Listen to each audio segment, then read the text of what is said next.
Hel- Hello student. Last video we talking about the earthquake. We know the seismic waves are three types. First primary, second secondary waves, and third is long and surface waves. To continue this topic, P waves is the fastest waves. जो P waves होती है जिन्हें हम primary waves भी कहते हैं वो बहुत फास्टर होती है. It is also called a longitudinal waves. इसे हम लॉन्गाट्यूशनल वेव्स भी कहते हैं. These wave move forth and back, यानी कि जो ये होती है वो आगे की तरफ और पीछे की तरफ दोनों तरफ चलती है.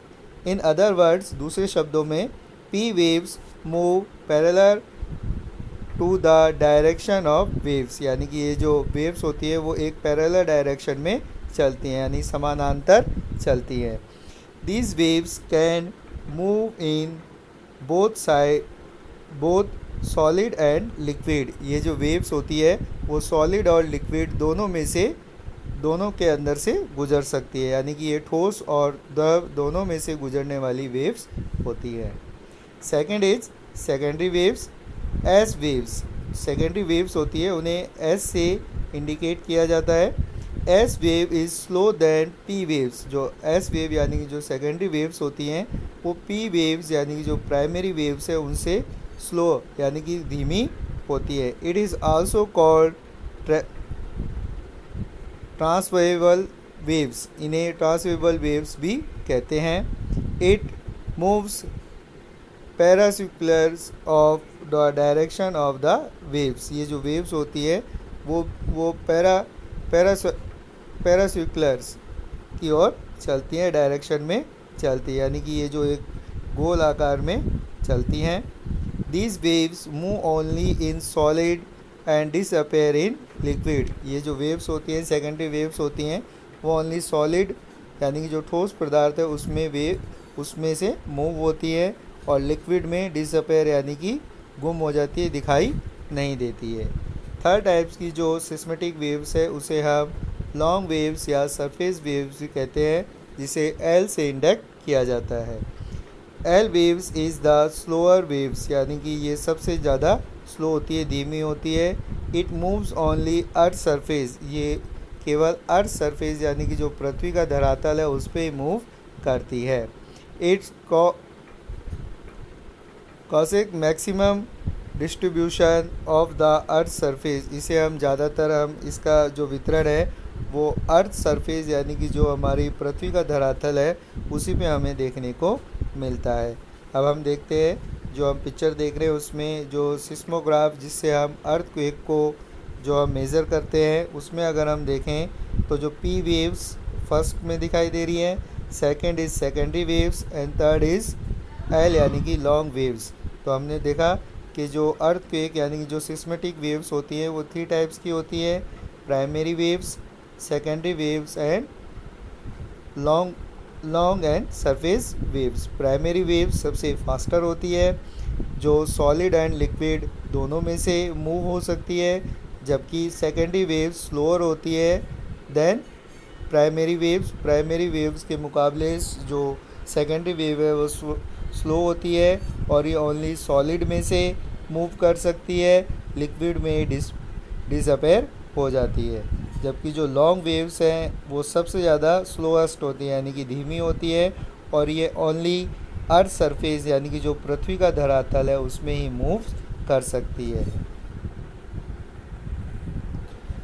फोर्स, अब हम पढ़ेंगे फोर्स क्या होता है. It is point inside the earth surface for where is earthquake start.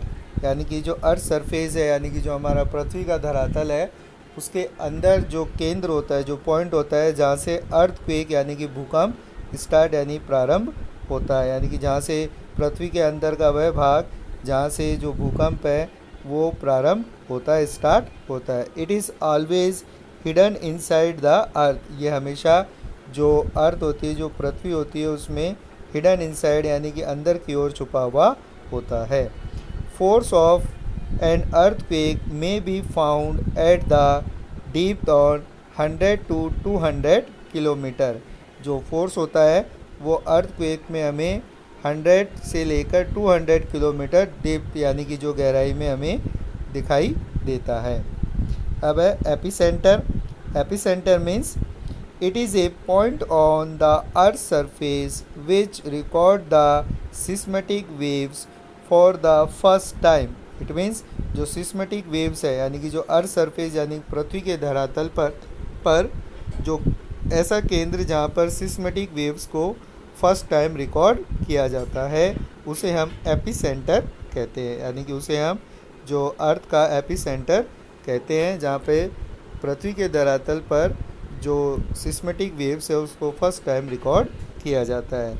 Maximum distribution of the earthquake is caused on the epicenter.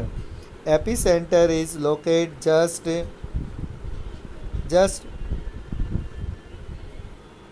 to the force। यानी कि जो एपिसेंटर है उसमें हम देखते हैं कि जो अर्थक्वेक है उसका जो मैक्सिमम डिस्ट्रीब्यूशन वहीं पर ही एपिसेंटर पे ही हमें अर्थक्वेक का देखने को मिलता है। P and S waves are called body waves. यानी कि जो P वेव्स और जो S वेव होती है उन्हें बॉडी वेव्स भी कहते हैं। P waves can pass through both solid and liquid. जो P वेव्स होती है वो सॉलिड और लिक्विड यानी कि ठोस और जो द्रव पदार्थ है उनमें से पास हो सकती है। But S wave can pass only through solid. परंतु जो S वेव्स होती है वो केवल ठोस में से ही गुजर सकती हैं। Seismograph it is an instrument which record seismic waves on a paper. यानी कि जो एक ऐसा इंस्ट्रूमेंट, ऐसा जो यंत्र होता है जो सिस्मेटिक वेव्स को रिकॉर्ड करता है उसे हम सिस्मोग्राफ कहते हैं। Richard scale it is an scale which measure the earthquake। यानी कि जो अर्थक्वेक को मेज़र यानी कि नापने के लिए जो स्केल काम में आता है उसे रिएक्टर स्केल कहते हैं। In other word energy release by A earthquake is measured on Richter scale. यानी कि जो एनर्जी रिलीज़ होती है यानी कि अर्थक्वेक में जो ऊर्जा रिलीज़ होती है, ऊर्जा जो बाहर निकलती है उसे मेज़र यानी नापने के लिए जो इंस्ट्रूमेंट काम में लिया जाता है उसे हम रिएक्टर स्केल कहते हैं। Generally it is from 0 to 10। ये स्केल 0 से 10 तक माना जाता है। An earthquake measuring 6 on Richter scale is 10 time more strong than 5 and 100 time more than strong of 4। जो अगर रिएक्टर स्केल पर जो अर्थक्वेक है उसको 6 रिएक्टर स्केल पे माना जाता है तो वो 5 रिएक्टर स्केल से 10 टाइम स्ट्रॉन्ग होता है और 4 रिएक्टर स्केल से 100 टाइम स्ट्रॉन्ग होता है।